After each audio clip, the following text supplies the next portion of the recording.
Assalamualaikum warahmatullahi wabarakatuh. Salam sejahtera bagi kita semua. Ya, kembali lagi kita di Ilham and Stephen. Stephen Show. Iya.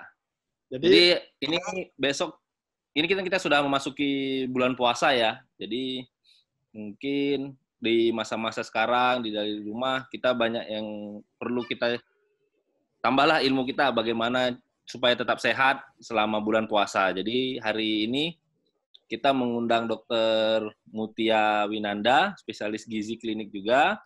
Dokter Mutia di mana sekarang, Dok? Di Banda Aceh. Sekarang di Banda Aceh, tugasnya di Rumah Sakit RSUD Meraksa, Kota Banda Aceh. Oke, perspektif dari sudut pandang gizi, itu apa tips-tips yang bisa diberikan, Dok, untuk memaksimalkan puasa kita supaya tetap sehat juga? Oke, jadi pertama kan kita tahu kalau misalnya dalam kondisi puasa itu biasanya ada terjadi perubahan pola makan kita kan, karena kita puasa biasanya sehari sekitar 14 jam, mulai dari subuh sampai nanti maghrib gitu. Jadi biasanya yang kita makan sehari 3 kali, terus kita bisa makan snack mungkin sekitar 2 kali, bisa ada sekitar 5 kali makan gitu ya. Terus karena ada puasa 14 jam, akhirnya ada perubahan jam makan di situ. Otomatis dalam kondisi puasa itu metabolisme kita juga pasti akan berubah gitu. Karena dalam kondisi puasa kan kita ada perubahan metabolisme yang ke arah prastarvasi lah gitu. Jadi ada perubahan metabolisme di situ. Jadi sebenarnya kalau ditanya gimana tips supaya bisa tetap puasa dengan pola makan yang sehat,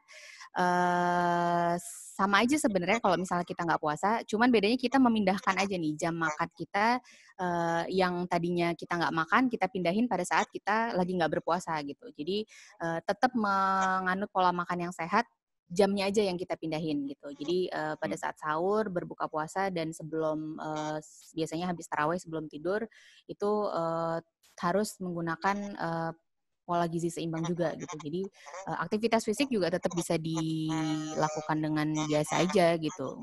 Nggak usah terganggu jadi nggak olahraga gitu. Ada kok kiat-kiatnya gimana caranya supaya kita bisa tetap olahraga meskipun lagi puasa gitu. Makannya juga tetap harus gizinya harus seimbang gitu. Pada saat sahur atau berbuka itu yang ideal itu gimana? Biasanya sehari itu kan kita makan pagi, terus habis itu kita biasanya sebelum makan siang ada cemilan, terus makan siang, nanti ada cemilan lagi, terus habis itu ada makan malam biasanya. Terus bisa jadi ada makan lagi gitu kan setelah makan malam. Nah, tapi karena kita puasa itu jam makan kita jadi pendek, jadi kita bagi 50% kebutuhan energi kita itu kita konsumsi pada saat kita berbuka puasa. Terus 40%-nya saat sahur, 10% nanti bisa saat setelah tarawih gitu. Jadi selama sahur itu nanti kebutuhan energi kita 40% dari total energi harian dikonsumsinya gitu.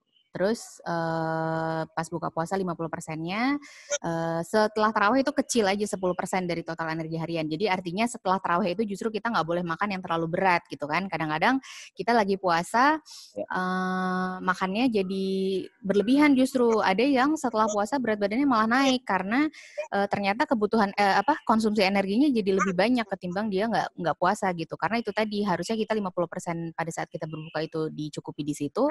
Setelah tarawih kita makan lebih banyak lagi biasanya gitu kan. Ya. Gitu. Nah, itu yang biasanya bikin jadi berantakan. Nah, jadi sebenarnya harusnya kalau misalnya tips-tips pola makan sehat selama puasa Ramadan itu yang paling penting adalah jangan melewatkan waktu makan.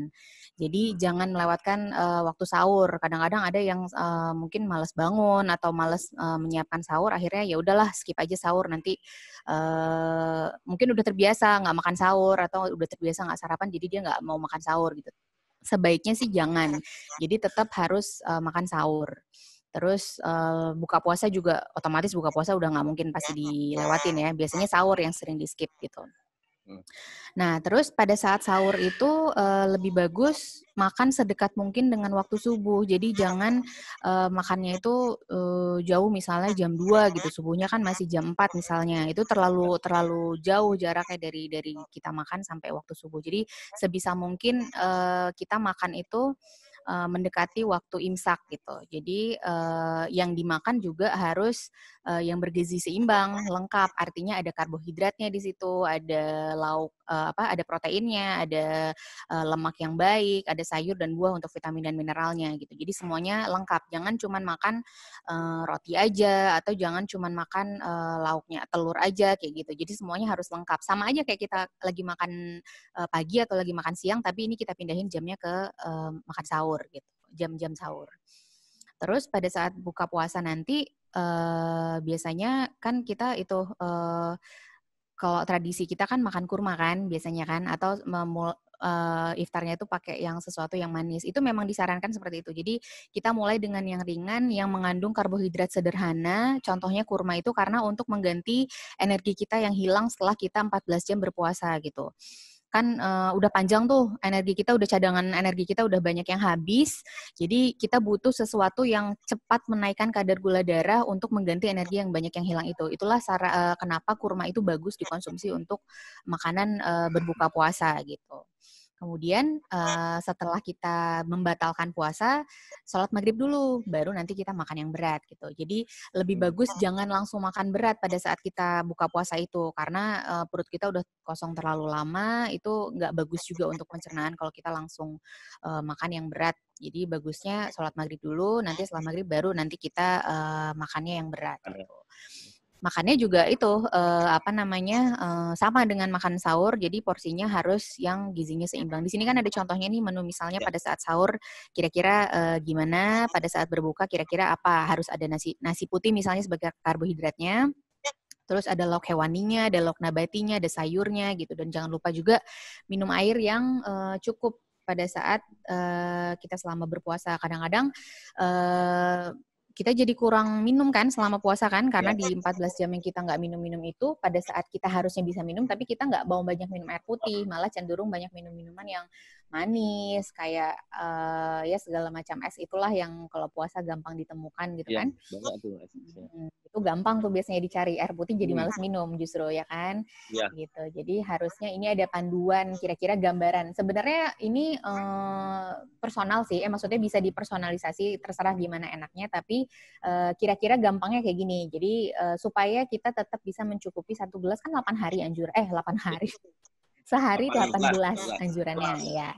Jadi kita bagi 8 gelas itu, mulai dari kita sahur, nanti puasa kita nggak minum, pas kita buka puasa minum lagi, sampai kita mau tidur lagi minum lagi gitu. Jadi baginya kayak gini, 1 gelas pas kita bangun tidur tuh kita minum dulu 1 gelas, terus nanti pas sahur kita minum lagi 1 gelas. Terus kan kita puasa nih, terus nanti pas buka puasa minum lagi 1 gelas gitu. Terus sebelum sholat maghrib atau setelah sholat maghrib minum lagi 1 gelas gitu. Pas makan malam 1 gelas lagi, terus sebelum sholat isya minum lagi 1 gelas, setelah sholat tarawih 1 gelas lagi, dan 1 gelas lagi sebelum tidur. Tapi ada juga yang mungkin kalau misalnya kayak saya, ibu menyusui ya, jadi kalau misalnya nggak minum banyak pada saat sahur itu, pas puasa tuh rasa lebih haus gitu. Jadi saya cenderung minum lebih banyak pada saat saya sahur gitu. Saya minum kalau sahur tuh bisa sampai 3-4 gelas lah gitu. Tapi makanya jadi bisa terserah dengan gimana kebiasaannya aja, tapi harus kira-kira tetap terpenuhi yang 8 gelas itu gitu. Jadi disiasati pada saat malamnya, kalau misalnya udah kurang di pagi, di malamnya disiasati kayak gitu. Itu sih kurang lebih. Yang misalnya pagi sahur itu minumnya teh manis. Terus waktu buka minum teh manis juga, itu kira-kira gimana, Dok? Kalau teh manis? Kalau teh manis sebenarnya pada saat berbuka itu justru bagus, karena kan tadi itu dia termasuk salah satu sumber makanan yang mengandung karbohidrat sederhana kan, bisa untuk mengganti energi yang hilang selama puasa dengan cepat gitu pada saat berbuka. Kalau misalnya pada saat sahur justru sebenarnya agak kurang disarankan untuk minum terlalu banyak yang manis-manis, karena bisa nanti bisa bikin kadar gula darah kita jadi kurang stabil nanti selama puasa gitu. Jadi lebih bagus kalau misalnya mau minum yang manis, lebih bagus pada saat berbuka aja, jangan pada saat sahur gitu. Jadi kalau sahur itu bagusnya sih lebih bagus air putih aja yang lebih banyak. Konsumsi air yang lebih dari 8 gelas tidak baik atau maksudnya ya tergantung seseorang. Maksudnya apakah dia sehari itu harus 8 gelas atau dia ada limit teratasnya berapa begitu? Sebenarnya kan kalau kebutuhan cairan itu beda-beda ya. Kalau misalnya kebutuhan cairan perorangan itu sebenarnya juga sangat tergantung berat badan sebenarnya. Jadi kan ada range misalnya kalau misalnya kita pakai tuh biasanya 30 sampai 35 cc per kilogram berat badan.